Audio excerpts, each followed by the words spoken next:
During a disagreement, my daughter-in-law shoved me and called me theatrical.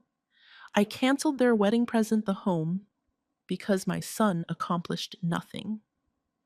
The crystal wine glass broke on my dining room's wooden floor after slipping out of my hands. Michael and Vanessa shared the same glance across the table when they meet and quietly concur that their mother is losing it. I responded immediately, grabbing the napkin. "I'll clean it up." "No, mother." My hand was halted by Michael's. "You'll get cut. Give it to Vanessa." As she collected the pieces, Vanessa's eyes did not meet her grin. I stood there and said I could do it. But suddenly there was that edge to Michael's voice, the one that came more often these days. As they kept talking about their wedding preparations, I sunk back into my chair, not even acknowledging that I was there. My kid appeared to be a stranger due to the shadows thrown on his face by the chandelier Richard had put in place for our 30th anniversary. Vanessa scrolled through her phone and continued, "We're considering holding the reception in the garden." "That sounds very beautiful. Maybe some of the roses from the east bed might be used. Your father took delight in them." "Actually," Vanessa cut in, "we're not looking for traditional flowers. We're trying for a more contemporary look." Michael reached for her hand and chuckled. "Vanessa's taste is amazing. Mom, you ought to check out her Pinterest boards." When had I lost my ability to be seen in my own house? The idea hit like a punch to the body. I wondered whether I had been gradually vanishing for longer than I thought as I stood in my garden, which Richard and I had been cultivating for 45 years later that evening after they had departed. My thoughts were interrupted when the phone rang. "Didn't you let them walk all over you once more?" There was that usual mix of worry and frustration in Judith's voice. I instinctively supported them because they were simply enthusiastic about the wedding, and now you're defending them. Once more, there was quiet between us. "When will you share the house with them?" I clenched my fingers around the phone. "The surprise should come after the ceremony." "Ellie, you're handing them your house and your whole inheritance," Judith groaned. "Do you really think he's my son?" The words seemed empty even as I spoke them, Judith. How else could I use it? I strolled around the rooms that had seen my married life after we hung up. The kitchen where we would dance while preparing Sunday brunch, and the study where Richard would read by the window. It would all be Michael and Vanessa's soon. Startled by my reflection, I stopped at the hallway mirror. At what point had my shoulders started to sag like that? When had I begun to shrink and become less noticeable? I raised my chin and straightened my stance, my hands shaking. With her eyes now clearer, the lady in the mirror also straightened. There would have to be a shift. I just had no idea how drastically my world was going to fall apart. "This is Mom." As Michael drew me into a close hug, his voice broke. I'm at a loss for words. I simply informed him about the house in our Boston suburb, which was a wedding present valued well over $1 million. Morning light poured through the windows his father had put many decades earlier as we sat in the sunroom. I grinned. "You don't have to say anything. Just make me a promise, anything. Until after the wedding, let's keep this private. I would like it to be a unique surprise." His eyes were full with excitement as he nodded excitedly. "Of course, without a doubt. And I hope I'll be here forever, Michael." "Mom," he grasped my hand and said, "Stop. Additionally, this will always be your home. Always." A handmade lasagna was cooling in my hands as I stood on the pavement outside Michael's flat later that week. He hadn't picked up when I called him twice to let him know I would be there. In the driveway was his vehicle. As I waited in the late afternoon heat, I knocked. I tried the unlocked door when no one replied. Voices drifted from the living room as I entered the entryway. Vanessa's voice, that ugly china cabinet, and all those old drapes will be the first things to go. "Anything you want, darling," Michael said. "We should turn that small rear room into a room for your mother, I suppose, until we locate a more suitable location for a person of her age." The lasagna seemed unexpectedly heavy in my hands as I froze. "How long will it take us to keep her there, in your opinion?" Michael inquired in a relaxed manner. "Shortly. Last year, the mother of my cousin relocated to Sunny Pines. They always have vacancies." The plate fell out of my grasp and shattered on the marble foyer. The white tiles were smeared with tomato sauce. "Hi there," Vanessa yelled. "Who is present?" My heart thumping against my ribs, I ran to my car before they could see me. I could hardly get the key into the ignition because my hands were shaking so much. I sat by myself in my kitchen that evening with the phone next to me. I picked it up to call Judith 3 times. I put it down 3 times. I said in a whisper to the empty room they didn't mean it. The abrupt lack of Richard was more noticeable than it had been for years. There has to be a reason. However, I realized I was lying to myself even as I was forming the words. My son's nonchalant agreement, Vanessa's contemptuous tone, and their discussion of me as a problem to be fixed rather than a person to be taken into consideration all revealed the reality. I let my phone ring to voicemail as soon as Michael's name appeared on the screen. He left a note asking if I had picked up Vanessa's dress changes as promised, with no mention of my visit. My reflection, a woman I had tried for years to avoid seeing, a woman who had made herself convenient, undemanding, and invisible, was staring back at me from the darkened glass over the sink. I said to her, "No more," as I noticed a change in her eyes that strikingly resembled resolve. "This is something you must see." With a solemn attitude, Judith pushed a folded pamphlet across the cafe table. I knew right away the identical Sunny Pines retirement community that Vanessa had told Michael about. It had a floor design with a tiny unit outlined in red monthly cost calculations and handwritten comments in the margins. "Where did you purchase this?" Even I could hear the distance in my voice. Margaret's office is occupied by her daughter. Last week, she witnessed Michael and Vanessa on a tour of the facility. Ellie, they made a deposit. Around me, the buzz in the cafe turned to white noise. I sipped my drink cautiously, trying not to shake my hand. I made the feeble suggestion that maybe they're just considering their alternatives. Judith's eyes narrowed for the future. 2 weeks following the wedding, they set a move-in date for the following month. A last icy feeling landed in my chest. "You've always been correct." She reached for my hand and said, "I don't enjoy it." "What are you going to do?" A text from my old English department colleague, Catherine Mills, rang my phone before I could respond. After years of intermittent communication, we had finally gotten back in touch. I gathered my handbag and replied, "I have to check something first." "Are you going to accompany me to Michael's? Years ago, he had given me a key for emergencies. Before today, I had never used it." As anticipated, Michael's unit was deserted. He was at a cake taste across town with Vanessa. While Judith stood guard, I headed straight to his home office. I paused in front of his laptop and muttered, "This feels wrong." Judith said, "What they're doing is wrong. You are entitled to know." Richard's password, which he had been using since college, was his birth date, and I typed it in. Finding what I was searching for, a thread about me between Michael and Vanessa, took only a few minutes. Vanessa had wrote, "We just have to get through the wedding. We can persuade her to buy Sunny Pines after we own the house. In any case, she is becoming forgetful." My blood ran cold at Michael's reaction. Mom has total faith in me. She will follow my instructions. In addition, her assets allow her to purchase the premium package. As I continued to read, I came upon a thorough financial accounting that I had sent to Michael following Richard's passing, since I thought he should be aware of it in case I passed away. Before he sent me off to a facility, he was now utilizing it to determine just how much they could extract. "Oh, Eleanor," Judith read over my shoulder and murmured. With trembling hands, I shut off the laptop. "Come on." The cold that had taken hold of my heart was ridiculed by the springtime light outside. We returned in quiet to my house, which I had all but given away to those who viewed me as a resource to be used up and then thrown away. Now, we were sitting in my driveway when Judith inquired. I gazed at the home that Richard and I had occupied for 40 years. Pruning the rose plants was necessary. It was time to paint the porch. "Now," I murmured, feeling a peculiar sense of peace. "I have to call someone." I grabbed my phone and phoned a number I had seen online earlier in the day.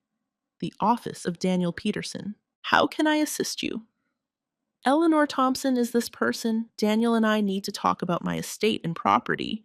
"You look different," said Michael, looking at me from the other side of the table. "Have you had your hair changed?" Touching the gentle waves my hairdresser had recommended, I answered, "Just trying something new." Vanessa's eyes sharpened as she scrutinized me. "It's young, Their wedding is in 10 days. As I served Richard's favorite roast dish, which I had made, the air crackled with unsaid tension. I started cautiously refilling their wine cups, wondering about the future. Michael's fork hesitated halfway to his lips as he considered my position in this house once you two are married. How about it? I simply want to confirm that I will always be accepted here. With a crisp click, Vanessa put down her glass. You can't really expect to stay with us forever, Eleanor. Vanessa, Michael began. No, Michael, we must be truthful. Her grin was weak as she turned to face me. We adore you, Eleanor, but new couples need time alone. Naturally, I said in a kind tone. I was simply wondering whether you informed her that I'm giving you the house. Vanessa's voice rose as she swung at Michael. Without looking into her eyes, he whispered, It slipped out. I understand.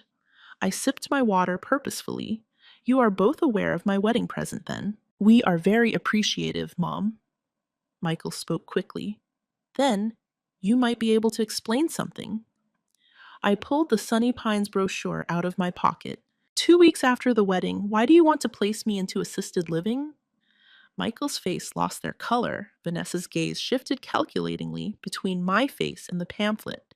Where did you purchase that? She made a demand. Is it important? Is it accurate? Michael was the first to recover. It isn't what you think. Mom, your emails were reviewed by me. My heart thundered, but I cut in my voice firm about how I fully trust you and will follow your instructions. You read all of my private letters. Michael's voice became outraged. I said, you calculated how to take advantage of my money. Vanessa's chair scraped the floor as she jerked to her feet. This is absurd. We were looking at your future care possibilities. The elderly woman's face twisted as I recited a quotation from memory about how long you'd have to put up with her. Everything is being twisted by you. Her palm slapped into the table. We must have these discussions for this reason. You're starting to get paranoid. I'm not forgetful or paranoid. She was playing detective and spying on us when she made the crazy motion. Look at you. Please, Vanessa, Michael said, grabbing her arm. She brushed him aside and moved in my direction. You've always been manipulative and have used the house to exert control on Michael. Enough, I murmured, getting up to greet her. Abruptly, her hand reached out and touched my shoulder. The force knocked me backward. I was trying to get my equilibrium back when my hip slammed into the sideboard's edge. Mom. When Michael did move, it was away from me. He took Vanessa by the elbow. Now let's go. Michael! Keeping my hand on the sideboard, I murmured, Do you not intend to speak? With his back to me, he stopped at the doorway. You ought not to have seen my emails. Then they vanished. Behind them, the front door slammed. With the delicious supper on the table now cold, I slipped gently into my chair. Michael's message chimed on my phone. Vanessa is anxious about the wedding, Mom. She didn't mean such things, I'm sure. Don't make things more complicated just yet, please. No mention of the push. No inquiry as to whether I was harmed. I felt my hip, which was already sore from what would undoubtedly turn into a bruise. The actual anguish, however, was in the void left by my heart. Dust particles swirled in the air as morning light poured through the curtains of my bedroom.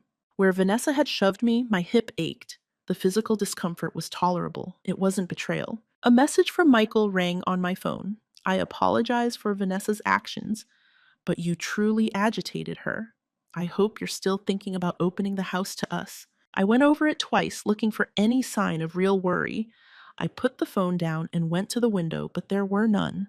Richard planted a maple tree when we first moved here, and 2 cardinals fluttered among its branches outside. He had referred to it as our legacy tree. How would you respond, Richard, to the empty room? I muttered. The answer was in the stunning clarity of my own ideas, not in his words. I would never have been treated this way by someone Richard would have permitted, not even our son.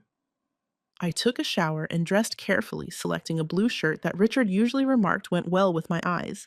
I then called 3 times. First, I showed Michael's message to Judith, who turned up within an hour, her face clenched in rage. She raged, That's not an apology. Gaslighting is what that is. Now I see that. It was like letting out a breath I had been holding for years after making the revelation. I need your assistance.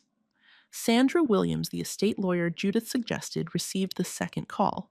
That afternoon, we made an appointment. Catherine Mills, who now teaches a senior painting course at the community center, received the third call. She told me there was still space in the class. On Tuesdays and Thursdays, we get together. By midday, I had put together all of the financial records Richard had arranged before to his passing. Files I'd looked at but never really looked at. I started to realize how much money we had as I put them out on the dining room table. Richard, I traced my finger over his calligraphy and said, "You're a smart guy." Sandra arrived and efficiently and professionally went over the documentation. "You're in a great financial position, Mrs. Thompson," she said. "You inherited a variety of investments from your husband that have greatly increased in value, sufficient to live well without the house." She nodded more than comfortably. "You may still earn a lot of money and buy a fancy condo." I felt a wave of relief followed by something I hadn't experienced in years: potentiality. "How about the house?" "My kid and I made a verbal pledge, but no paperwork has been signed." "Then it's still all yours, legally." Sandra's eyes were straightforward yet friendly. "Could you tell me what you're thinking about?" I paused barely a moment. Something superior than my original concept. Something significant. Richard had erected a porch swing, and that evening I sat with Judith as the sunset illuminated my yard in amber and gold. She was outraged, and for the first time I didn't jump to Michael's defense. As I watched a hummingbird flitting among the flowers, I clarified that it wasn't about retaliation. It's about realizing my value at last. "It's about damn time," Judith replied, toasting with her wine glass. I felt an odd lightness unfolding inside of me as I clinked my glass against hers. To fresh starts. The scent of potential and turpentine filled the painting studio. Tall windows let in the afternoon light. Vibrant canvases in different phases of development. Catherine gave me a warm welcome and introduced me to the class as one of the smartest people I had ever taught. I looked at the blank canvas in front of me and admitted that I hadn't painted since college. She reassured me that the technique returns like riding a bicycle. She was correct. My initial brushstrokes were tentative, but eventually my muscle memory came back. I had created a basic landscape painting by the conclusion of the session that depicted the scene outside my kitchen window. "This has a genuine emotion," Catherine said. "Haven't you been keeping a lot to yourself?" Michael made his first phone call after the altercation that evening. 5 days of quiet punctuated by light chat as though nothing had occurred. "You've been difficult to get in touch with recently, Mom." I answered, cleaning my brushes in the kitchen sink. "I've been busy." "With what, in addition to dealing with financial consultants regarding my investments, I've resumed painting." "Investing." His tone became piercing. "Which investments? Your father left me plenty of money." "I'm learning how to effectively handle everything." A pause. "That's fantastic. Pay attention." "Regarding the home, that will be discussed after the wedding." I cut in with ease. "How far along are the preparations?" The following week was filled with a lot of activities. I met with Sandra to create new estate agreements after touring 3 opulent residences close to the university district and depositing money on my preference. I also went to a fancy salon, and when I came out, I had a chic haircut that highlighted my cheekbones and framed my face. When I later saw Judith for lunch, she said, "I scarcely recognize you." I became aware of the need of transitional housing for older women experiencing familial alienation through Caroline Turner, a former student who currently manages a foundation for women in need. We spoke about potential uses for a property like mine for hours. "Are you interested in joining our advisory board?" Caroline inquired. "Your viewpoint would be very helpful." I was in my closet 2 days prior to the wedding trying to decide what to wear to the rehearsal dinner. I bought a dark blue dress for my final anniversary with Richard, but I never wore it after he passed away. To my astonishment, it still fit well when I put it on. No longer unseen, the lady in the mirror appeared poised, graceful, and unmistakably present. Michael texted me and my phone buzzed. "Please don't bring up the house problem at tomorrow's rehearsal dinner, which is at 7 o'clock. I typed a brief response while grinning at my mirror, eagerly awaiting its response. What waiting for Michael after the honeymoon was exactly what he didn't know and couldn't have imagined. I no longer felt anxious when I thought about it. Instead, I felt calmly assured that I was finally acting in the best interests of myself and not only other people. As visitors mixed on the country club grass, the string quartet number 4 performed gently. I received admiring looks from those who hadn't seen me since Richard's burial because of my midnight blue clothing.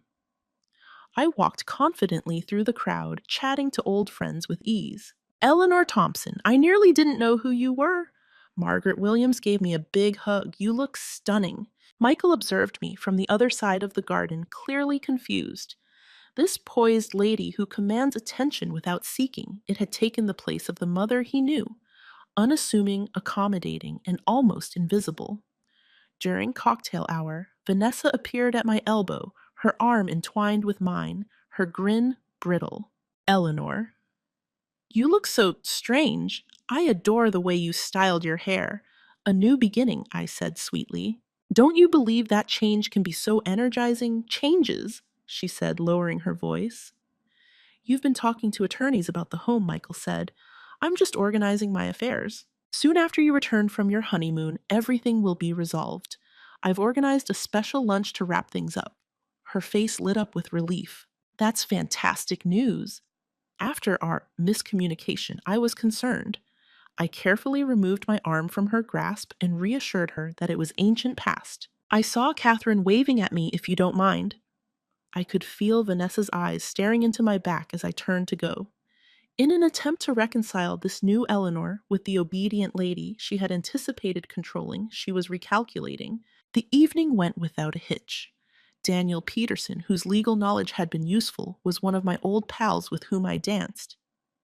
I briefly regretted Richard's absence when the father-son dance was announced. Michael later came over to me at the dessert table.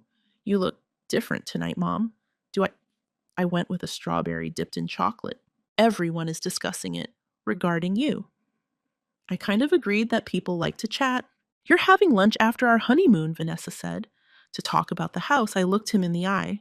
Indeed, tomorrow is the 3rd week. Everything is set up by myself. A look of relief crossed his face.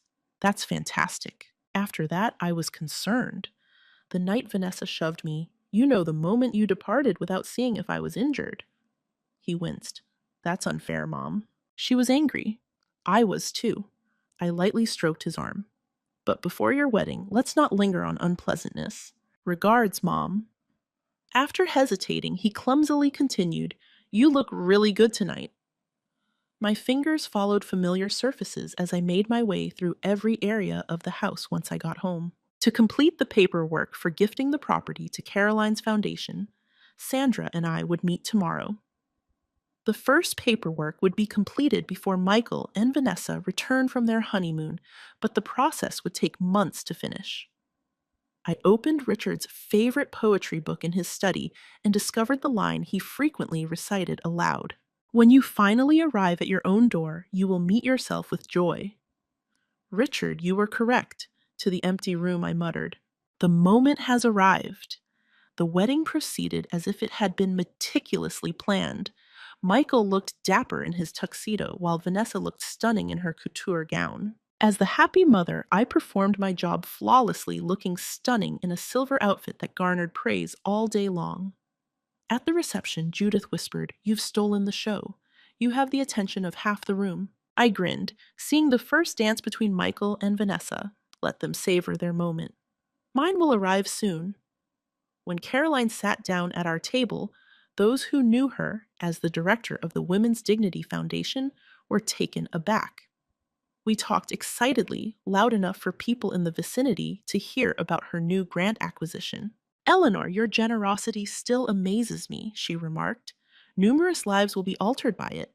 Leaning closer, Richard's cousin Beth questioned, What generosity? Just a little donation, I said, drawing Vanessa's attention from across the table. She was next to our table, champagne in hand, within minutes.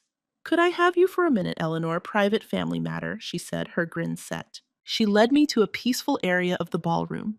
With no more pretense of kindness, she screamed, What are you planning? What you imply is unclear to me. Don't pretend to be innocent. With that woman, what kind of donation were you talking about, Caroline?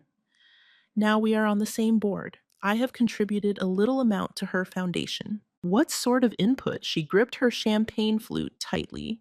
I told her it had nothing to do with today's celebration. Next week, when we have lunch, everything will be obvious. She looked at my face, looking for hints, but couldn't find any. She changed her strategy. I genuinely want us to remain close, Eleanor, even though I know we've had our disagreements. Michael adores you. How kind, particularly after you talked about sending me to Sunny Pines. Her cheeks flushed with color. There was a miscommunication. Was there a miscommunication when you shoved me and Michael walked away without making sure I wasn't hurt? She shouted, "You're twisting everything. That's precisely why. What is the reason? Why am I no longer the obedient, handy woman you thought I would be?" With her voice down to a whisper, Vanessa took a step closer. Think again about anything you're planning. Your only relative is Michael. You are alone without us. Here's where you're mistaken. I pointed to my companions. Some people respect me for who I am rather than what I own. Her facade broke totally. We are guaranteed the house. You can't. I reminded her that I hadn't signed anything. It's still all mine legally. Michael was walking in our direction. His face was marked with concern. Is everything all right? He looked between us and asked. Excellent. Vanessa bounced back right away. Your mother was only imparting some marriage-related knowledge. Later, Michael caught me close to the coat check as I was about to depart. What's happening on Mom? Vanessa brought up the subject of the house. How about a gift I gave him, a little pat on the cheek? At our meal, all will become evident. Michael have a great honeymoon. That night, as I drove home, I experienced an odd sense of calm. What I already knew had been verified by the encounter with Vanessa. There would be no simple answer. I may possibly lose my relationship with my only child as a result of the course I had taken. But for the first time in years, I was acting morally according to my own principles instead of caving in to pressure from others. In the Sunday afternoon light, the white tablecloth shone brightly. Richard's grandmother's china crystal glasses and sterling silver silverware would be on my dining room table. A family history tableau that is about to experience its most dramatic moment. The exact moment the doorbell rang was 1 o'clock. I went to welcome them after smoothing my linen dress. Welcome home, Vanessa and Michael. Taking in the strain behind Michael's grin and the scarcely disguised excitement in Vanessa's eyes as she looked about the home, I gave them both a hug. She thought she would soon own the house. Mom, the property looks fantastic, Michael said as he trailed me into the dining room. Have you redecorated? I said, just refreshed a few things and motioned for them to have a seat. What was Bermuda like? We got through the appetizer by chatting. Michael always loves my homemade crab cakes. Vanessa's gaze kept flitting to my purse on the sideboard the entire time, obviously anticipating that it would hold the house deed. As he finished his crab cake, Michael remarked, "This is delicious, Mom. You said you had something to talk about then, indeed." I sipped my water purposefully. Regarding my future, I've taken several important choices. What about this house? Forgetting her fork. Vanessa leaned forward a little. I have a lot of sentimental attachment to this property, as you know. There are recollections of your father and our shared existence around every turn. Michael, of course, nodded. We will therefore preserve. Let me finish, please. I softly raised my hand. After giving it some thought, I've concluded that the house should continue to have a significant function.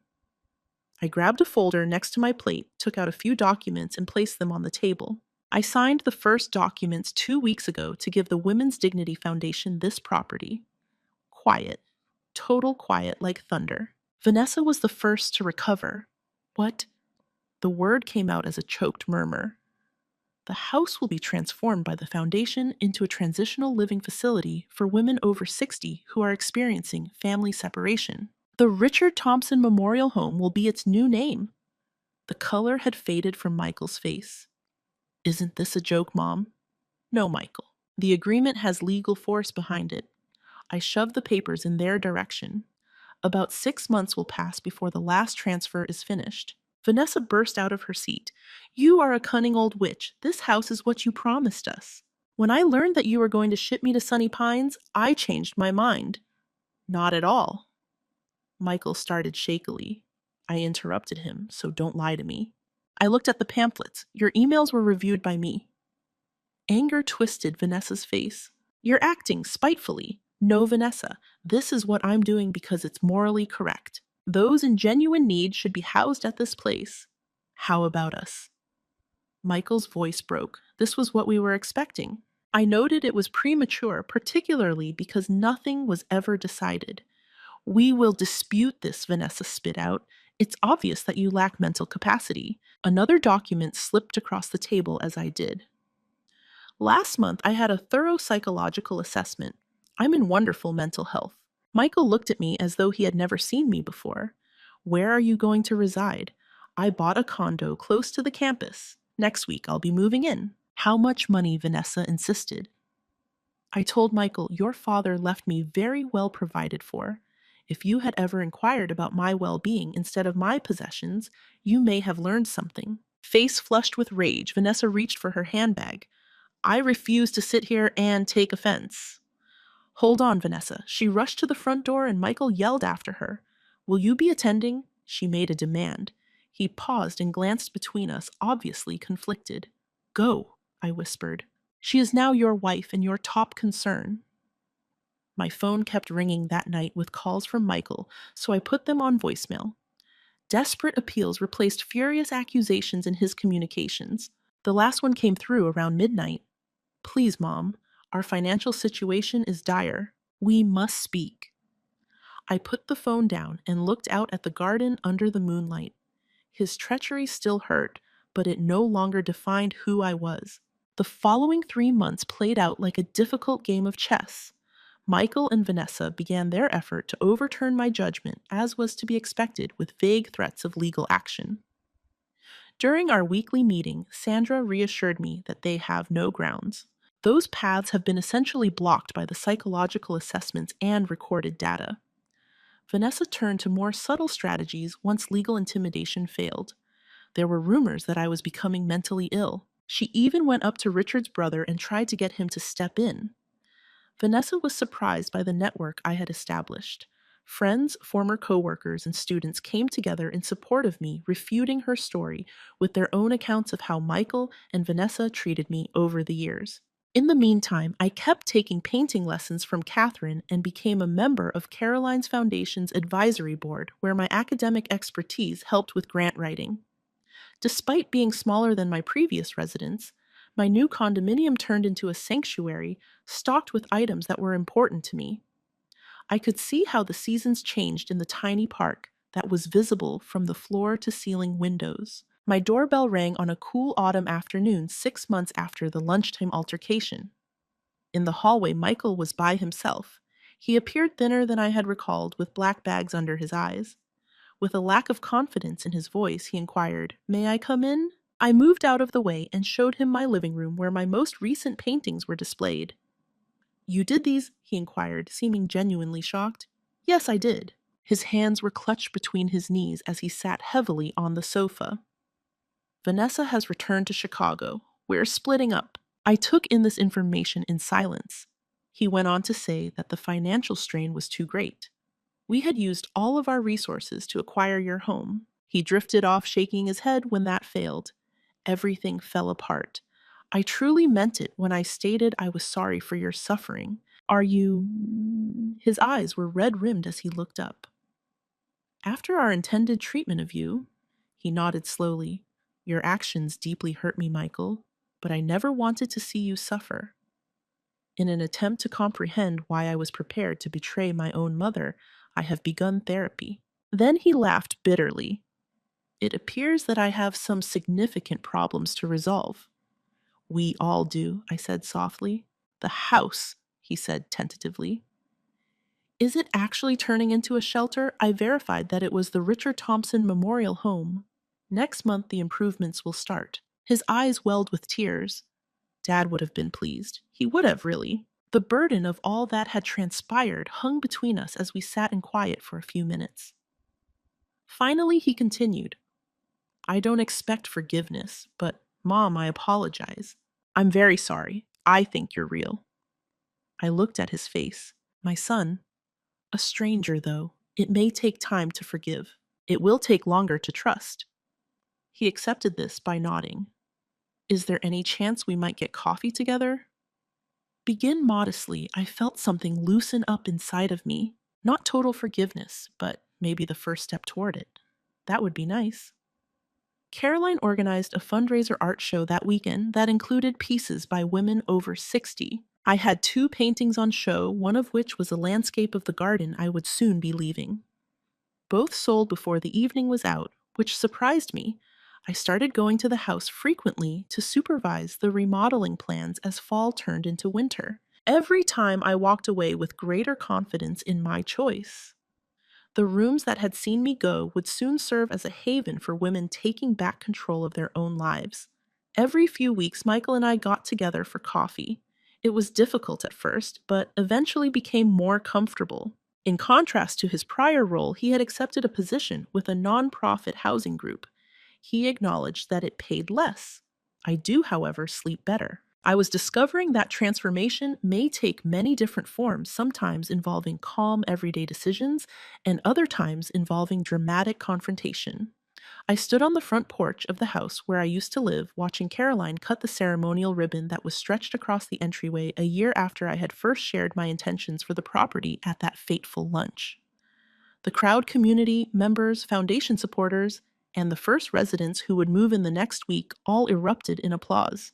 Caroline's voice carried across the courtyard, where chairs had been set up for the dedication ceremony, and she said, "I declare the Richard Thompson Memorial Home officially open." As the moment was photographed, Judith gripped my hand. While maintaining the charm of the house, the inside has been changed by the restorations. The community kitchen had replaced the formal dining room. The master bedroom was now used as a therapy area. With materials on legal rights and financial literacy now lining its shelves, the library stayed mostly unaltered.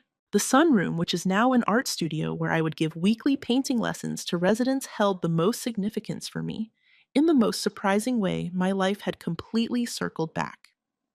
I saw a familiar face hovering back at the fringe of the crowd as people explored the facility. Michael carried a little wrapped box, his expression apprehensive yet resolute. When I came up to him, he remarked, "I wasn't sure if I should come.